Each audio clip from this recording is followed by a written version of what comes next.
I would say the difference between coming out to Europe or touring the USA is the accessibility.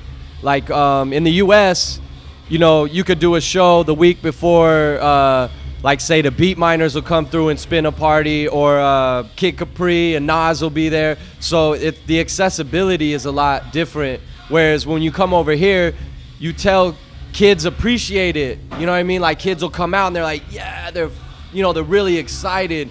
Back home, not much excitement because you see everything. You know, like that's where a lot of this stuff comes from. So it's a different vibe. It's a different form of appreciation. How about that? Because even if they come and they're just like this, they're still having a good time. But so you prefer like what do you prefer, like most the shows in the US or shows in Europe? see, that's a hard call because you know.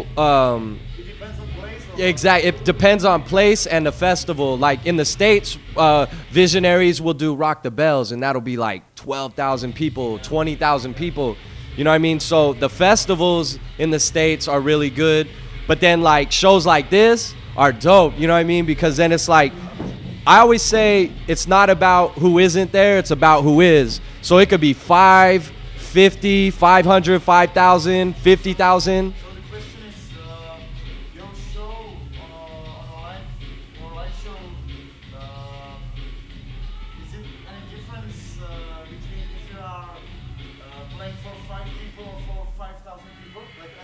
My energy is always going to be the same. You know what I mean? Like, it'll be different. Like, the call and response, like, if I'm like, yo, make some noise, and it's like, you know, then that's what it is. So I deal with that. But I adjust. You know what I mean? Like, I won't go out there and be like, oh, there's only 5 people, I ain't performing. Like, I rock. You know what I mean? So, yeah. What about your collaboration with Kev Brown? How did it start? The collaboration with Kev Brown, the album Selective Hearing, that started because we had both had an album on Up Above. Like, he had I Do What I Do, and then I had P's and Q's out at the same time. And Visionaries, we were making an album, and we needed some beats. And so as Visionaries, we sought out some beats. But even before that, I reached out to him because right when my daughter was born, I was like, man, I got to get all these recordings together before my daughter comes because I'm going to have to be a family man now.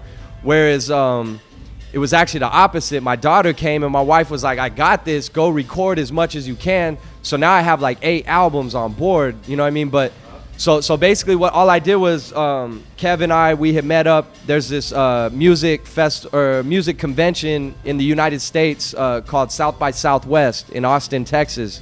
And we met up there. And, you know, just hobnobbed a little bit, and then it just progressed into, like, because basically I was like, yo, you know, can you send me a beat? Like, I simply asked him for 1 beat. He sent me 10 beats. And then so I was like, hey. So I called him up. I was like, yo, Kev, how would you like to do an LP? And at that point, he was like, yeah, let's do it. You know what I mean? So, and then, you know, we had no visions of it or anything. It was just one of those artistic things. It's like, man, I think we could, like, those beats and my vocals, and then, you know, because I got Ono on the album, Georgia Ann Muldrow, Ariano, yeah, Dudley Perkins as well. So I made sure that it wasn't just all me, you know what I mean? So, because his beats for West Coast artists, like, are not really accessible. Some, you know what I mean? Because he's on the East Coast, I'm on the West Coast. But then, obviously, with the computer, there's no borders, you know what I mean? So, yeah, man, so that... Man, I'm really proud of that album, Selective Hearing, man. So, Okay. hurrah! And what about Battle Axe Warriors, the label?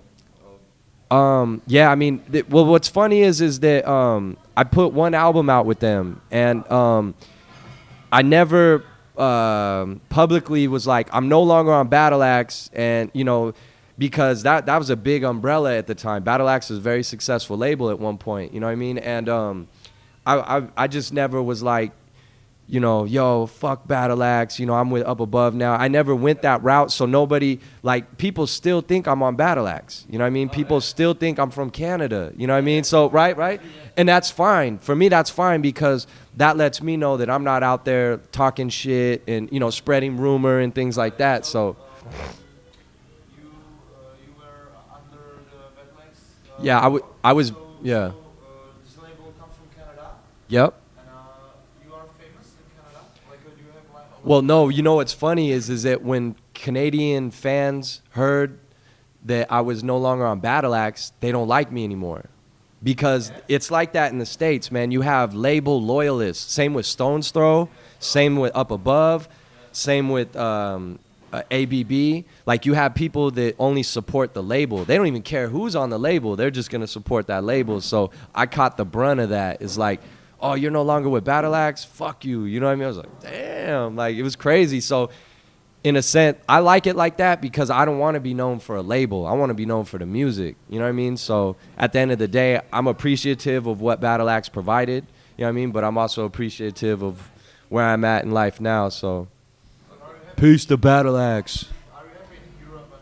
Yeah, I like Europe, yo. I mean, it's humbling because, you know, I'm of European descent and I know I know Danke, Nine, like a little bit of German, you know what I mean? And so I come to different places in Europe, and it's humbling to see everybody speaking English, but I don't know a lick of your language. And you know, so it teaches me that I have a lot to learn, you know what I mean? So, Do you know some words in Czech? no. I mean, you taught me what, Dikma, or what was it? Thank you. Dikwi. Yeah. So, Thank you for the interview, man. oh, thank you, yo. Dikwi. Yeah. Maybe one question, one more. What Yeah. about the Visionaries group? The Visionaries right now, Rhett Matic, he stays on the grind. He actually he goes on the road with Dilated Peoples and helps out Babu and the whole crew. Tumex is doing his solo thing. Key Cool is basically running the label Up Above Records, and also a new venture called QMania.com.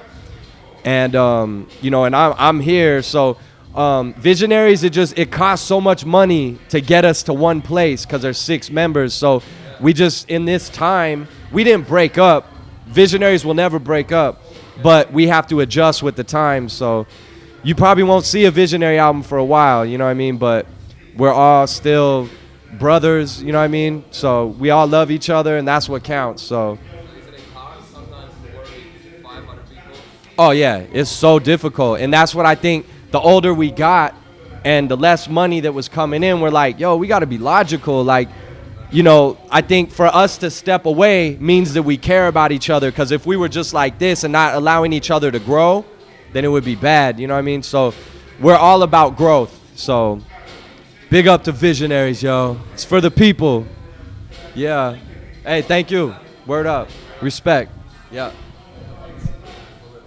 Thanks.